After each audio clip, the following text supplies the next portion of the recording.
dandan ó ti kọ́lá náà kọjá o òrìṣà jẹ́ ń dàbí onílé yìí tó kọ́ lérin gidi ẹni tí ó ṣe bí aláàrò lọ́jà Òyìngbò kò ní lè ṣe bí Adégbọ̀rọ̀ lọ́jà ọba. Iṣu tó dìyàn o aṣáṣu lọ́gbẹ́ tán àkóṣù lé náà iṣu jìnnà tán o àkóṣù lódò ohun ojú iṣu rí kó tó dìyàn ẹnìkan mọ̀ odò ní pariwo. Ẹ kú dédé àsìkò ẹ̀yin aráalé, orúkọ mi ni Ọpẹ́yẹmí Ọláníyì Ọlọ́yọ̀, atọ́kùn ètò yín ètò wa Kisutodiyan. Àwọn àgbàbọ̀ wọ́n ní Kisutodiyan agúnṣu lódò kágbàdo tó dẹ̀kọ́ wa lọ́wọ́n papọ̀ ẹ̀kọ́ ọmọ tó wáyé ẹ ṣe jẹ́ kábí bàbá ká tó bí ìyá lè rí ọ̀rọ̀ ẹ ti rí àlejò kan pàtàkì lẹ́gbẹ̀ẹ́ mi ní àyín ẹ káàbọ̀ sórí ètò Kisutodiyan. Ẹ ṣe atọ́kùn. Yes ma, ẹ bá wa dárúkọ yín fún àwọn aráalé. Orúkọ tèmi ni Afolashade Omodesire tí gbogbo èèyàn mọ̀ sí Yoshibi. Yoshibi, èmi mọ ibi tí Yoshibi ti gẹyọ jáde. Níbo? Àmọ́ àwọn kan tí wọ́n wò wá nílé wọ́n lè má mọ̀ pé àwọn kan ṣáà ń gbọ́ Yoshibi níbo ni Yoshibi yẹn ti yọ jáde. Orí set làwa náà ló ti yọ nínú Saamu Alajo tí ambassador Odunlade Adekola tí wọ́n gbé jáde. A kàn wá lórí set lọ́jọ́ yẹn náà ni wọ́n kàn dárúkọ yẹn náà ni kò ṣe pé bóyá wọ́n rò tẹ́lẹ̀ because later náà ni àwọn ò rò tẹ́lẹ̀ o pé àwọn fẹ́ sọ ẹni Yoshibi ó kàn jáde lórí set ni àtìgbà yẹn náà lè láti Yoshibi bá ti lẹ̀ mọ́ yín lára bó ṣe lẹ̀ yẹn o. A dúpẹ́ fún Ọlọ́run ọba. Yoshibi jẹ́ òṣèré orí ìtàgé. Báwo ni Yoshibi báwo ló ṣe bẹ̀rẹ̀? Okay, ó bẹ̀rẹ̀ láti actually náà mo ti ń ṣe ní church nígbà years back. So mo kàn wá wò pé okay o kí n tiẹ̀ lọ into the secular world o pé kí náà ṣe ń bẹ̀ o kí n tiẹ̀ mo bọ́ yín ṣe kó má kàn jẹ́ pé church nìkan la ti ń ṣe fíìmù o pé ká tiẹ̀ tún lọ try ibòmíì o bóyá Ọlọ́run máa ṣe àmì sí o. So gbà yẹn mo dẹ̀ gbọ́ pé wọ́n ṣe interview lọ́dọ̀ ambassador Odunlade Adekola mo dẹ̀ wá fún interview wọ́n dẹ̀ mú mi that was August 2018 ṣá. Okay. August ni mo resume sí ọ̀dọ̀ COAFP àtìgbà yẹn náà láti bẹ̀rẹ̀ iṣẹ́ tíátà díẹ̀ wẹ́rẹ́. A dúpẹ́ fún Ọlọ́run ọba. Olúwa ṣeun. Yoshibi ṣé ẹ bínú kí mo pè yín lórúkọ yẹn? Torí káwọn èèyàn gan tiẹ̀ ti ń pè yín gan ẹ máa lọ́ngbà mi kàn máa gbọ́ Yoshibi ọ̀gbìn ta ló tún ń pè mí. Nílé gan gbogbo àwọn èèyàn mi gan ṣe ló wá dàbí ẹni pé mọ́ mi ṣe ló dàbí pé àwọn kan náà sọ mí lórúkọ mọ́ Yoshibi. Tó wá di Yoshibi. Ó dà bẹ́ẹ̀. Iléèwé alákọ̀ọ́bẹ̀rẹ̀ tẹ lọ ibi tó tẹ̀lé títí di ibi tẹ láǹfààní àti kàdé.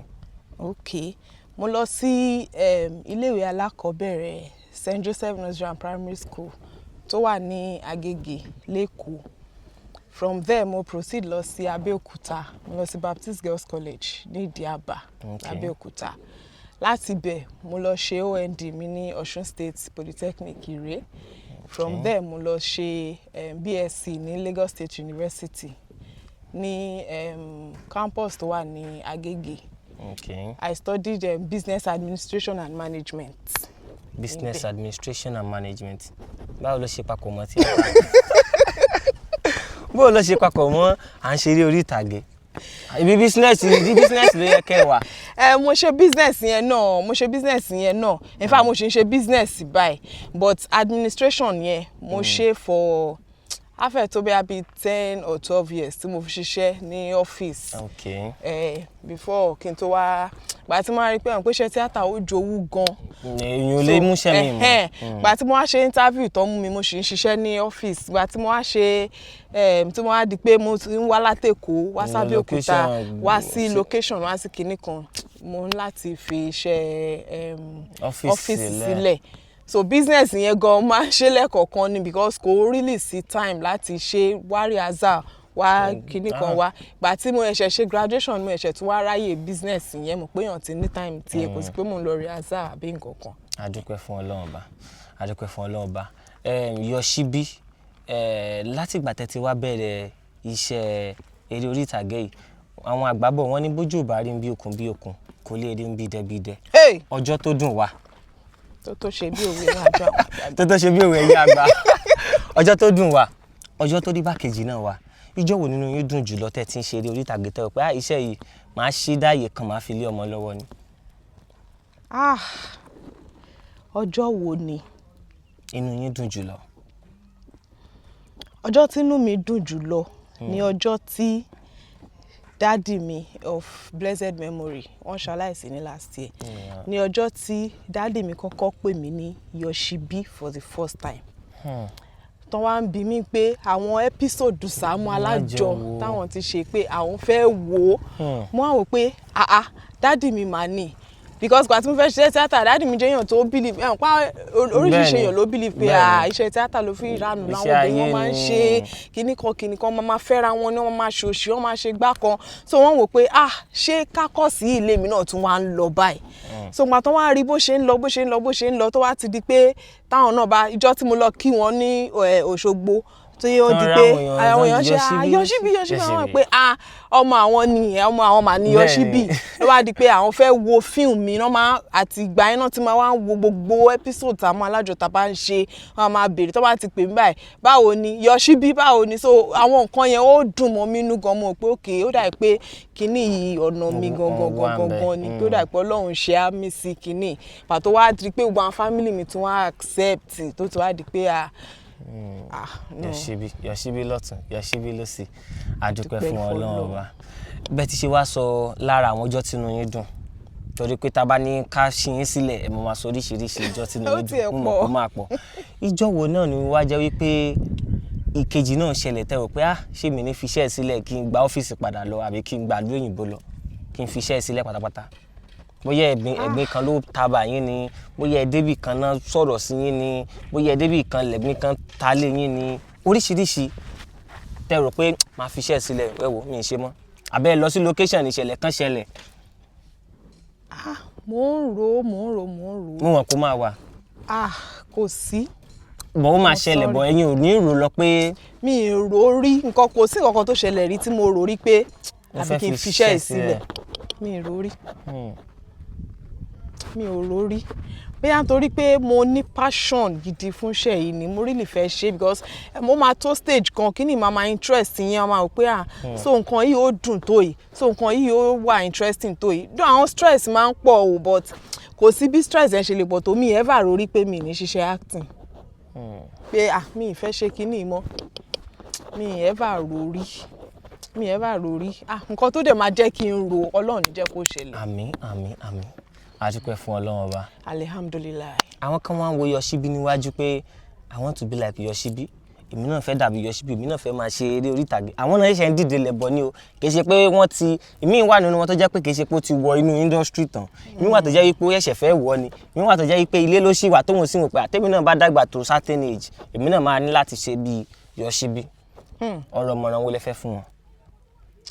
nǹkan tẹ́mi fẹ́ sọ ni pé kéèyàn kan má máa sọ pé mo fẹ́ dàbí ẹnìkan mo fẹ́ ṣe bí ẹnìkan because mo máa ń sọ kínní pé ṣẹ́rí Ọlọ́run ló ń pín kínní Ọlọ́run ló ń pín tọ́lọ́run bá dẹ̀ ti pín kanyàn kéèyàn lò dáadáa téèyàn bá sọ pé mo fẹ́ dàbí Yoshibi mo fẹ́ dàbí Odunlade Adekola èmi náà fẹ́ dàbí Múyìwá Adémọ́lá èmi náà fẹ́ dàbí iṣẹ́ lèèyàn ṣe débẹ̀ o yàtọ̀ sí pé ẹlòmíì tó ṣiṣẹ́ débẹ̀ ẹlòmíì grace oore ọ̀fẹ́ àánú lórí gbà irú èmi yìí báyìí mi lè sọ pé mo rí lè ṣiṣẹ́ débẹ̀ nígbà tó bẹ̀rẹ̀ mi lè sọ pé mo rí lè ṣiṣẹ́ débẹ̀ mo ní ọ̀gá mi láti dúpẹ́ fún because lẹ́yìn Ọlọ́run àwọn náà ló tún kù mi ì mọ bó ṣe dé mi ì mọ bó ṣe ṣẹlẹ̀ kò ń ṣe pé mo rí lè ṣiṣẹ́ kan mi ì tí ì ṣe tí bá ń sọ fáwọn èèyàn gan pé mi ò tí ì lo 6 years industry wọn á ní irọ́ ni pé ẹ̀ tí ì lo oṣù 6 kẹ́ mi ò tí ì lò so mi ì mọ bó ṣe dé kò ń ṣe pé mo ṣiṣẹ́ débẹ̀ mo yẹ̀ṣẹ̀ bẹ̀rẹ̀ sí ní ṣiṣẹ́ yẹn ni kò ṣe pé mo ṣiṣẹ́ débi tí mo ti gba orúkọ yẹn so èmi máa ń fi pé determine bẹ́ẹ̀ ni àwọn gangan ni mo fi fún because mi ò mọ báwọn náà ṣe ṣe Ọlọ́run lò wọ́n ni mo máa sọ ṣá Ọlọ́run lò wọ́n láti pe orúkọ yẹn Ọlọ́run dẹ̀ ṣe àmì sí but ó dàbí pé nǹkan tí mo ti fẹ́ sọ ni pé bóyá dedication àti ẹ mọ̀ béèyàn ṣe ń tiraka tán pé Ọlọ́run ìgbìyànjú bóyá yẹn ni ọ̀gá mi tún rò ń gbà yẹn pé ọmọ yìí ó máa ń try because ó nọ́jọ́ kan tó ọ̀gá mi pè mí pé iṣẹ́ wo gọgọgọgọ ló ń ṣe wọn ní business ara mi ni mò ń ṣe wọn ní because tó máa pe rehearsal ó máa wá tó máa pe location ó máa wá ó dẹ̀ ní kúrò ń gbà mí until ọjọ́ tó bá parí so bóyá dedication yẹn àìfọkànsí yẹn náà ni wọ́n wò so anybody tó bá wò pé àmú fẹ́ dàbí ẹni báyìí àmú fẹ́ dàbí ẹni báyìí lọ study nǹkan tẹ́ni yẹn ti ń ṣe bọ̀ láti ilẹ̀ èèyàn kan lè déédéé jí lọ́jọ́ kan kó sọ pé àì fún mi lóṣù 6 mo máa blow kò kí ń rí bẹ́ẹ̀ o kò kí ń rí bẹ́ẹ̀ tó bá mọ nǹkan tó fẹ́ you persevere ó máa tiraka mo ti rógo Yorùbá film dẹ̀ ni mo ń ṣe ó máa ẹ sọ lóyìnbó mi abáyín too ó máa wà determined ó máa persevere ó máa wà passionate about nǹkan tó ń ṣe so that wà ní ìtẹríba wà ní tó máa sọ pé èèyàn ní ìfọmọnìyàn ṣe wà ní ìfarabalẹ̀ wà máa tẹ̀lé bó bá ṣe ń lọ wà tẹpá mọ́ ò ní débi kó ò ní dé sáà kan kó sọ pé ó ti sú mi bó tẹ̀ ṣe rí rèé àmúyẹ àwọn tá a dìjọ bẹ̀rẹ̀ náà kó tó gbogbo àwọn tá a jọ bẹ̀rẹ̀ nígbà ní set mi kọ́ la jọ ṣe graduation àwọn kan wò pé ó ti sọ àwọn ò ṣe mọ́ so máa ti ní determination yẹn láti ilé tó ti ń bọ̀ pé iṣẹ́ tíátà yìí mo fẹ́ lọ ṣe so anything tí ò bá ṣẹlẹ̀ àjọ máa ṣe ni kò ń ṣe pé kò kàn wò pé àwọn èèyàn blow eléyìí lórúkọ eléyìí tí lówó lọ́wọ́ ó dà pé owó wà di iṣẹ́ tíátà jẹ́ kémi náà lọ ṣe kí ìwọ náà wá débẹ̀ kó má wá tètè rówó yẹn láàrin ọdún kan ọdún méjì kó wá lò ṣe mọ́ tó bá fẹ́ ṣe mọ̀ ipò fẹ́ ṣe ó dẹ̀ fẹ́ fi gbogbo ara sí. Adúpẹ́ ẹ ṣeun gan adúpẹ́ púpọ̀ lọ́wọ́ yín pé a pè yín ẹ jẹ́ wa Yoshibi àwọn ni ẹ ti ń gbọ́ láti àárọ̀ ẹ yá mi ní orúkọ tí ẹ ń jẹ́ gangan torí pé ọ̀pọ̀ wà tó jẹ́ pé Yoshibi náà wọ́n máa pè yín wọ́n ní mọ Afolashade Omodesire Afolashade Omodesire tí gbogbo èèyàn mọ̀ sí Yoshibi àwọn ni a ti ń gbọ́rọ̀ kan méjì látẹnu wọn láti àárọ̀ abala ìbéèrè fún ìdáhùn òun láti kúrò yẹn. Ok so ní abala kan láti kúrò yẹn bẹ́ẹ̀ ni okay now pele ni aṣọ ayan nípele aṣọ àlùbọ́sà ká wá bọ́ sí abala eré làfọ̀mọ́ ayò ṣe mi ní fẹ́ jẹ́ kí orúkọ yín kó jẹ́ yín tẹ́ máa ṣe mi ní fẹ́ jẹ́ kí yín tẹ́ máa ṣe kó pọ̀ jù. Ok. Yoshibi ìbéèrè àkọ́kọ́ ẹ bá mi fi Yoshibi ọmọ ìlú wo ni. ọmọ Ọ̀ṣun state. ọmọ Ọ̀ṣun state apábọ lọ́ṣun. Ìfẹ́wàrà. Ìbéèrè tí màá fún yín. mi ì mọ̀nà lé o. ẹ mọ̀nà lé. àdírẹ́sì o. ó dáa jẹ́ kí n fún yín báyìí àwọn òṣèré tíátà lóbìnrin wọ́n pọ̀ dáadáa so ẹ wá fún mi ní orúkọ èèyàn 10 tó bẹ̀rẹ̀ láti he ó lè jẹ́ ha náà ni o tó bẹ̀rẹ̀ láti he 10 tó dẹ̀ jẹ́ wípé òṣèré bìnrin òun ni wọ́n. ṣé tí n bá mọ orúkọ mo lè fi surname tí kó ṣáàtì bẹ̀rẹ̀ láti he. ẹjọ́ bẹ̀rẹ̀ láti he. he. Awẹ́lẹ́wà fún mi. Awẹ́lẹ́wà fún mi. ó dáa fún mi Awẹ́lẹ́wà irọ́ mi gbà orúkọ wọn gangan ní kẹfì síwájú. ẹ jẹ́ kí n fún yín example kan Allwell Adémọ́lá kò pọn dandan kí surname jẹ́ a ṣe pé Allwell orúkọ obìnrin yẹn gangan ni fún mi nísìn f ni so ẹ má fún mi ní ẹ má gbé orúkọ gangan kí èèyàn ti bẹ̀rẹ̀ Allwell Adémọ́lá ẹ jẹ́ kí n fún yín ní 1 ẹ má wọrí. 1 Allwell Adémọ́lá. 2 tí mú 2 o. 2 ni mo ṣẹ̀ṣẹ̀ fẹ́ mú ni. ó náà ni mo sọ 2 ní ti fẹ́ kà pọ̀ ẹ ṣe báyìí ẹ ṣe báyìí mo ti ṣe báyìí. Abiola Adébáyọ̀. 2 3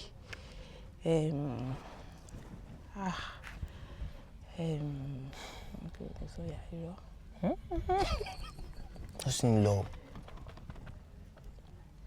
mo ti rógbò ọmọ mi Àjíbóyè ó ní Madam Ṣàjẹ́ Fausat Balógun kò papọ̀.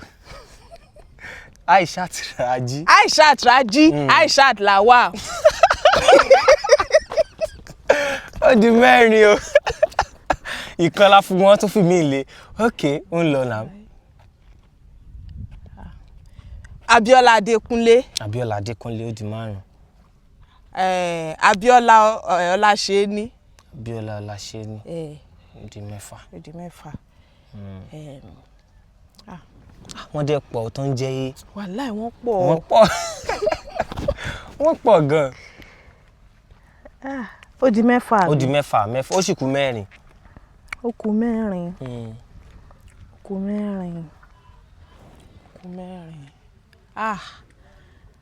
Afolashade Omodesire. Ó kù 3. Tó ń jẹ́ Yoshibi. Afolashade Omodesire. Ó dà mo mọ̀ pé bóyá ní dárúkọ ara. Okay, ó kù 3. Ó kù 3. Ó kù 3. F ni Fetia. Kí ló ti jẹ́ he ní báyìí?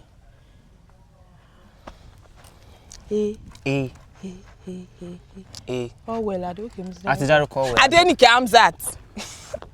Èwo ni Adenike dẹ̀? Adenike Hamzat. Okay. Ó kù 2. Ó kù 2. Kí n gbà fún yín bẹ́ẹ̀. Adenike Hamzat. Adenike ló ń jẹ́. Okay, but Nike Hamzat là wá bọ̀. Adenike ni. Okay.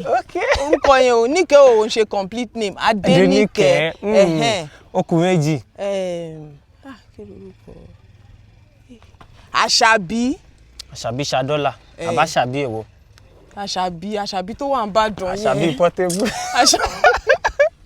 Àṣàbí kí ló ń jẹ́? Àṣàbí mi ò sọ ni. Àṣàbí official ló ń jẹ́ lórí Instagram. Àṣàbí.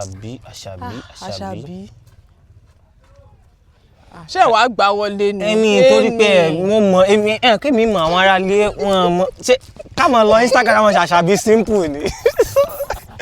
Ẹ dẹ̀ jẹ́ gbà fún yín Abímbọ́lá Thomas ara wọn náà ni. Abímbọ́lá Thomas. Ó ti pé 10. Ẹ ṣé.